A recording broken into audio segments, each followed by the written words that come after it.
Good morning. I want to tell you guys a story. When I was 19, I lived in a small village in the Fiji Islands, Nasivikoso. We were there bringing groups of students and building kindergarten. This is what I looked like on the way to church. See my suva there. Here's another picture of those days with me and one of the elders of the village. Yes, nice. Here's another one. This is the best picture I took. By the way, right here. That's me in the river, and we had this bamboo raft, and we would take students across the river with their luggage to Nubulevu, the backpacker village where we would stay, and we would stay there and hike back and forth to the village. Anyway, I remember one day we were there. All the Americans had gone to sleep, and I was up late with the elders of the village. And we had been drinking kava and playing cards, and then we were just sitting there. Some of the elders were smoking their Fijian tobacco.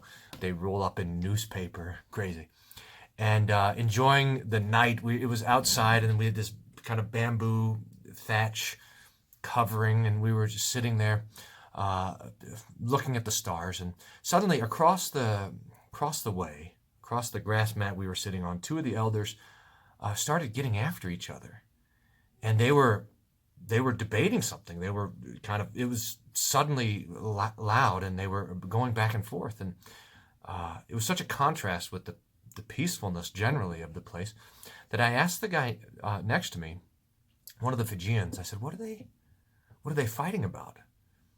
And he said they're fighting about if we should get an electric generator or not. Now this village had no running water. I mean, the water came from a pipe up in the river, and it came down to one spigot in the middle of the town. And when the spigot stopped running, we'd have to send the kids up there to clear the leaves out of the filter where the water came into the river. And there was no electricity. In fact, I remember one time we were sitting there in one of the homes, and some children walked by, and they had popsicles in their hands, and we didn't think anything of it until about 5 minutes later. And we said, "Where did the popsicles come from?" And it turned out that one of the homes had a generator, and they would turn it on once a month and run a freezer and have popsicles. But otherwise, there was no electricity in this village. And I thought that the reason that they didn't have electricity is because they couldn't have electricity. The only reason why you possibly would go without these modern conveniences is that you can't. And yet they could have had a generator, but the elders of this village had decided that it would be dangerous to their culture, to their village, to their families, to bring in the modern technology of electricity.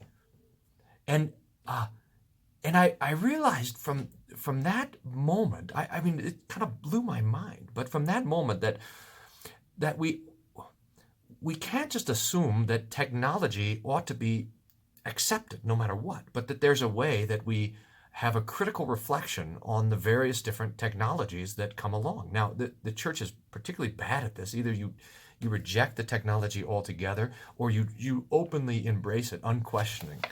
Now, I think I've mentioned to you guys, especially those who sign up to the email, the Wednesday Whatnot, that I've been reading this book by Postman, Technopoly. Can you see it? Why is that fuzzy? And I want to read you just a little paragraph. This is on page 179. And Postman says, "Into the void comes the Technopoly story, with its emphasis on progress without limits, rights without responsibilities, and technology without cost. The Technopoly story is without a moral center. It puts in its place efficiency, interest, and economic advance. It promises heaven on earth through the conveniences of technological progress.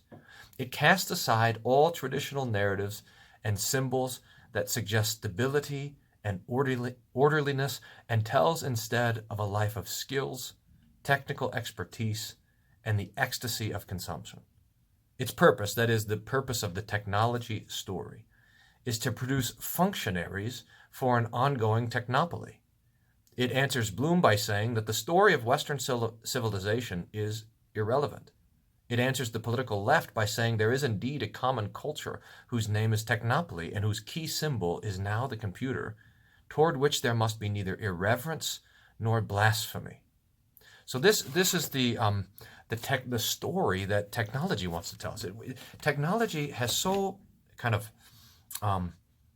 captured our own imagination that we think of the past in terms of technology, the advancing of various technological skills, and we think of the future. I mean, you can tell me if I'm wrong, but we normally think of the future as this advance in technology. You know, flying cars and people who robots that clean our homes and all this sort of stuff. So that story of technology has so captured our mind, and I want to put into that story this story when I was sitting around with these elders in Fiji, and they were having this debate about if they should have electricity in their village, and I want to invite us. I mean, here I am on YouTube, inviting us to consider the technologies that surround us, and if we are being served by them, or if they have become our lords and they are serving us. All right, Friday morning story. Thanks for hanging around. I'll tell you more soon. Thank you guys for hanging around. I appreciate your attention. You know, attention is the rarest thing, and that you've given me 5 minutes of your attention today, I appreciate it. We're going to try to keep building these kind of stories, more biblical and theological thoughts for this waning gray and latter days here on the YouTube channel. So if you want to keep in touch or hang around, hit the subscribe button. There's the bell, and that will notify you when new videos post, and we will talk to you soon. Thanks for the comments and the notes that come down here below as well. God's peace be with you.